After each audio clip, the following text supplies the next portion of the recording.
अस्सलाम वालेकुम, engineer Numan hair. उम्मीद करता हूँ आप खैरियत से होंगे। मेरा आज का प्रैक्टिकल ऑटोमेटिक इलेक्ट्रिक आयरन से मुतल्लिक है। ये आयरन के मुख्तलिफ पार्ट्स आपको मैंने खोल कर दिखाए गए हैं।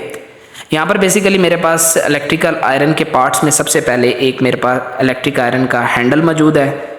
इसके पास साथ मेरे पास एक सोल प्लेट मौजूद है। इस सोल प्लेट में बेसिकली थर्मोस्टेट और हीटिंग एलिमेंट मौजूद होता है और ये एक मेरे पास पायलट लैम्प मौजूद है। अब सबसे पहले मैं आपको यहाँ पर इलेक्ट्रिक आयरन के थर्मोस्टेट के मुतालिक बताता चलूँ। थर्मोस्टेट बेसिकली एक स्विच होता है।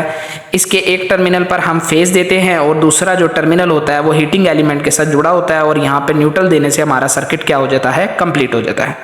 अब नेक्स्ट वन मैं यहाँ पर आपको टेस्ट लैंप लगाकर सबसे पहले इसके हीटिंग एलिमेंट को चेक करना बताता हूँ। यहाँ पर आप फेज न्यूट्रल अप्लाई करोगे और आपका इंडिकेशन लैंप यहाँ पे रोशन हो जाएगा, तो आपका इधर से जो हीटिंग एलिमेंट है वो बिल्कुल ठीक है। अगर आपके पास सीरीज टेस्ट लैंप मौजूद नहीं तो आप हीटिंग एलिमेंट के एक टर्मिनल पर फेज देके दूसरे टर्मिनल पर बैक फेस चेक कर सकते हैं। अब यहाँ पर मेरे पास ये दो टर्मिनल है, एक पर मैं फेस को अप्लाई कर देता हूँ और एक पे मैं न्यूट्रल को अप्लाई कर देता हूँ। अब मैंने क्या करना है, यहाँ पर बेसिकली थर्मोस्टेट के स्विच को चेक करना है। तो एक स्विच पे मैं फेस दे दूंगा और थर्मोस्टेट का जो दूसरा टर्मिनल है जो मेरा हीटिंग एलिमेंट के साथ कनेक्ट होता है, इसको मैं यहाँ पर लगाकर थर्मोस्टेट की जो पोजीशन को तेज कम करके अपनी लैंप की पोजीशन से चेक करूंगा कि थर्मोस्टेट मेरी हीटिंग एलिमेंट को गर्म या ज़्यादा करने में मदद देगा या नहीं देगा। अब यहाँ पे मैंने स्पीड को कम ज़्यादा कर लिया। अब इससे मुराद ये है कि मेरा जो थर्मोस्टेट का जो अंदर टर्मिनल है वो सही तरह से काम कर रहे हैं। अब नेक्स्ट वन मेरे पास ये पायलट लैंप मौजूद है। पायलट लैंप के भी बेसिकली दो ही टर्मिनल होते हैं, एक T1 और एक T2 टर्मिनल होता है। यहाँ पर भी अगर आप फेज न्यूट्रल दो, अगर आपका ये पायलट लैंप की इंडिकेट आपको शो हो जाए तो इससे मुराद है कि आपका पायलट लैंप बिल्कुल ठीक तरह से काम कर रहा है। ये आपको मदद देगा कि इस्त्री तेज़ हल्की करने में, आपको बताएगा कि आपकी इस्त्री का लेवल तेज़ हो गया या हल्का हो गया। अब ये मेरे पास एक बेसिकली प्रेशर प्लेट मौजूद है।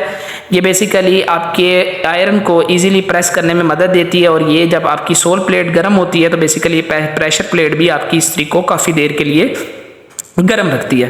अब बेसिकली मैं क्या करता हूँ कि इसके यहाँ पे तीनों स्क्रू को बारी बारी बंद करके टाइट कर दूँ। और यहाँ पर आपको एक बात बताता चलूँ, बेसिकली इलेक्ट्रिक आयरन के दो ही टर्मिनल होते हैं, एक पर फेज देते हैं और एक पर हम न्यूट्रल देते हैं। और एक टर्मिनल आपका बेसिकली वो थर्मोस्टेट का होता है और जो वो थर्मोस्टेट का टर्मिनल आपके हीटिंग एलिमेंट के साथ कनेक्ट होता है। जब आप उसकी स्पीड को कम करते हो तो सर्किट में वोल्टेज कम होते हैं और जब आप ज़्यादा करते हो तो वोल्टेज उसको प्रॉपर 220 मिलते हैं। ये मेरे पास बेसिकली एक नॉब मौजूद है, इसके ज़रिए हम अपनी इस्त्री के थर्मोस्टेट की स्पीड को कम या ज़्यादा कर सकते हैं। अब इसको लगाने से पहले मैं इसके ऊपर एक अपने बैक कवर को रखूँगा।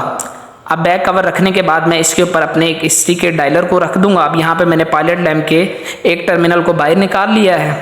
अब नेक्स्ट वन मैं यहाँ पर आपको इसको फिट करके दिखाता चलूं और यहाँ पर मैं दोबारा आपको एक दफ़ा टर्मिनल बताता चलूं कि यहाँ पर मेरे पास दो टर्मिनल बाहर आ गए, एक फेज़ है और एक न्यूट्रल है। आज से पहले थर्मोस्टेट के टर्मिनल को जो है एक यूज़ करते थे और एक टर्मिनल आपका हीटिंग एलिमेंट का बाहर निकालते, यानी कि इससे पहले तीन टर्मिनल आते थे। आजकल जो जदीद आपके पास इलेक्ट्रिक आयरन आ रही है उसमें बेसिकली दो ही टर्मिनल मौजूद होते हैं।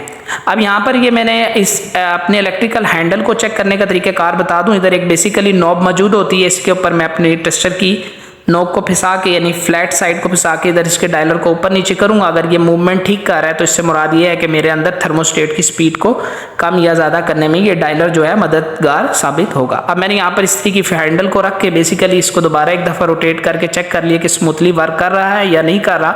अब बेसिकली मैंने यहाँ पर क्या कर देना है, इसके दोनों स्क्रू को जो है बैठा कर इन दोनों स्क्रू को टाइट कर देना है।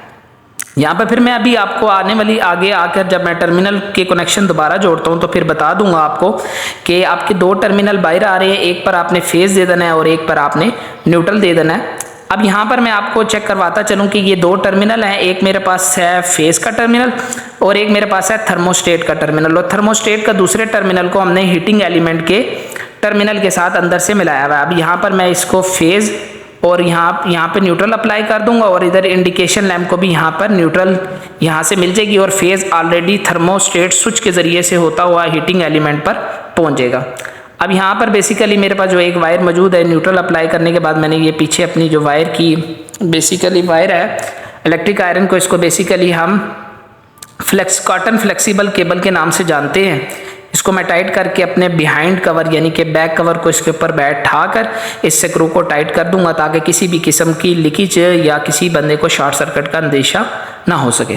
अब नेक्स्ट वन मैं क्या करता हूँ, यहाँ पर इसकी नेम प्लेट को लगा देता हूँ और यहाँ पर इधर 2 पिन सॉकेट में पहले फेस से टेस्ट कर लेता हूँ और फिर मैं इसकी डायलर को कम ज़्यादा करके चेक कर लेता हूँ कि मेरी जो इलेक्ट्रिकल आयरन है वो हीट में मदद दे रही है या नहीं दे रही।